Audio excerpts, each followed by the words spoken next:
প্রথম পর্যায়ে যে 54 লক্ষকে বাদ দিয়ে দিল একতরফা ভাবে, তাদের কিন্তু ফর্ম 7 ফর্ম 8 ফিল আপ করার অধিকার আছে। তাদের নামের ডেটা কাউকে দেওয়া হয়নি, বেআইনিভাবে অনৈতিকভাবে বাদ দেওয়া হয়েছে। মহিলাদের টার্গেট করা হয়েছে, যে মহিলারা বিয়ে করে শ্বশুরবাড়ি গেছে, পদবি চেঞ্জ করেছে। অনেক লোককে বাদ দেওয়া হয়েছে যারা বাড়ি শিফট করেছে। তারা লজিক্যাল ডিসক্রিপেন্সির নামে আরও 1,33,00,000 থেকে 36 লক্ষ নামের তালিকা করেছেন, যে তালিকা আমাদের কারো কাছে নেই। কোথাও এসডিও অফিস থ্রেট করে, কোথাও 10,000 লোকের নাম একসাথে নিয়ে গেছে, বাল খাতড়ায় ধরা পড়েছে। আনঅথরাইজড একটা BLA maximum as per election rule 7 জনের কমপ্লেন জমা দিতে পারে। তাহলে 9,000 10,000 কি করে নিয়ে যাচ্ছে?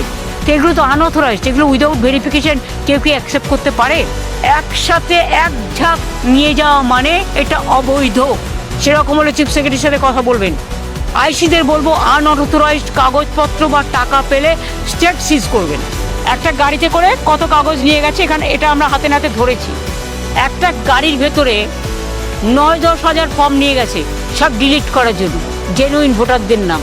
সব বিজেপির এজেন্সি করছে এবং বিজেপির নেতারা তো মালদায় নিজেরা গেছিল। আপনারা তো জানতেও পারতেন না এটা। এগুলো মানুষের অধিকার চুরি নয়, তথ্য চুরি করছে, মানুষকে বাঁচতে দিচ্ছে না, জীবিত মানুষকে মৃত বলে দিচ্ছে। এবং সবাইকে বলবো, যেখানে যেখানে আনঅথরাইজড পেপার পাবে এবং বাল্ক পেপার পাবে, সেখানে তারা এফআইআর করবে এবং তারা অ্যাকশন নেবে।